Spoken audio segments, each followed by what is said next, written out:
Bismillahirrahmanirrahim. Saya Hari Husniansyah, Prodi Ilmu Quran dan Tafsir, mahasiswa semester 3. Saya ingin menyelesaikan tentang UAS ujian akhir semester MK ataupun mata kuliah Ilmu Sosial Dasar. Jadi manusia sebagai makhluk sosial dan makhluk individu. Manusia sebagai makhluk individu berunjuk pada aspek manusia yang unik, memiliki identitas, kebutuhan, dan tujuan pribadi. Jadi manusia sebagai individu memiliki kebebasan untuk membuat pilihan dan menentukan arahnya dan arah hidupnya sendiri. Jadi manusia sebagai makhluk individu itu dia berhak terhadap dirinya sendiri, dia berhak menentukan arahnya sendiri, dia bebas untuk membuat pilihan baik atau buruknya bagi dirinya sendiri. Terus manusia sebagai makhluk sosial. Jadi manusia itu tidak lepas dari berhubungan dengan orang lain. Jadi manusia itu butuh namanya sosial, makhluk sosial yang merujuk pada aspek manusia yang terhubung dengan orang lain, membentuk norma dan membentuk komunitas dan dipengaruhi oleh norma, nilai dan struktur sosial. Manusia sebagai makhluk sosial juga memiliki kebutuhan untuk berinteraksi, bekerjasama dan mendapatkan pengakuan dari orang lain.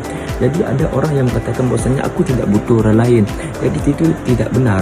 Bahwasanya bahkan dari kita lahir pun sampai kita meninggal pun kita membutuhkan orang lain. Contoh saja dalam kehidupan kita sendiri. Seandainya kita meninggal, kalau kita tidak butuhkan orang lain, siapa yang makamkan kita? Siapa yang mengurus jenazah kita? Berarti di situ menandakan bahwasanya kita itu butuh dengan orang lain dan manusia sebagai makhluk sosial. Dan juga Rasulullah SAW bersabda, khairun nas wal anfa'u linnas. Kita sering sekali mendengar hadis tersebut, yang mana hadis tersebut mengatakan bahwasanya sebaik-baik manusia yang bermanfaat bagi orang lain. Jadi bagi manusia yang bermanfaat bagi orang lain ialah dia yang baik sosialnya, baik perilakunya, baik akhlaknya. Dan juga banyak dalam Quran juga menegaskan tentang makhluk sosial, manusia sebagai makhluk sosial. Di Quran surah An-Nisa ada, di Al-Hujurat ada. Dan juga kita sering mendengar bahwasanya hablum minallah dan hablum minannas. Kita juga berhubungan baik dengan Allah, tapi juga kita jangan lupa berhubungan baik dengan manusia. Berarti dua hadis tadi atau jadi hadis Rasulullah tadi dalam perkataan yang kita dengar lagi hablum minallah dan minannas mengatakan bahwa bisa mengambil kesimpulan bahwasanya dari situ kita sangat butuh terhadap orang lain. Jadi kita tidak bisa hidup sendiri. Terus tarik menarik antara keduanya, manusia sebagai individu, sebagai makhluk individu ini memiliki kebutuhan dan tujuan pribadi, namun juga dipengaruhi oleh norma dan nilai sosial. Jadi manusia sebagai makhluk sosial membutuhkan interaksi dengan orang lain, namun juga memiliki kebutuhan untuk mempertahankan identitas dan otonomi individu. Jadi dia boleh berhak melakukan interaksi dengan orang lain, namun dia juga harus memiliki kebutuhan untuk mempertahankan identitasnya. Jadi contoh konkretnya, saya ini contoh misalnya mahasiswa. Jadi kita mengambil contoh yang di kampus saja. Di kampus misalnya ada seseorang mahasiswa, beliau ini mungkin ingin fokus pada studi dan tidak terlalu terlibat dalam kegiatan organisasi.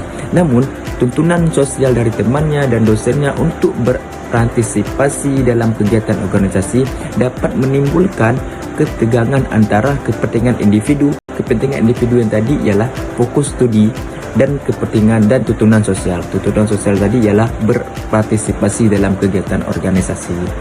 Jadi saya akan menjawab soal nomor 2, masalah sosial dan perubahan sosial. Jadi kemiskinan dapat dikategorikan sebagai masalah sosial karena dua kriteria. Kriteria pertama, kemiskinan memiliki dampak luas pada masyarakat seperti penurunan kualitas hidup, kesehatan dan pendidikan. Jadi dengan seperti penurunan kualitas hidup tadi, kesehatan dan pendidikan itu sangat dampak luas terhadap masyarakat.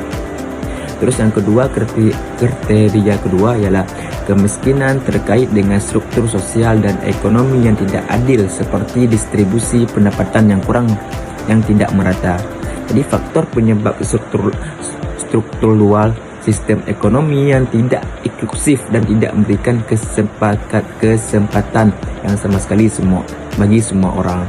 Di argumen perubahan sosial dapat dilakukan dengan melakukan reformasi kebijakan ekonomi yang lebih inklusif, seperti meningkatkan proses pendidikan ataupun meningkatkan akses proses pendidikan dan pelatihan kerja bagi masyarakat miskin, sehingga mereka dapat meningkatkan kemampuan dan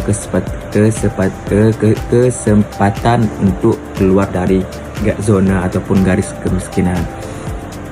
Jadi sekian dari saya, lebih dan kurang saya minta maaf. Saya akhiri wabillahi taufiq wal hidayah. Wassalamualaikum warahmatullahi wabarakatuh.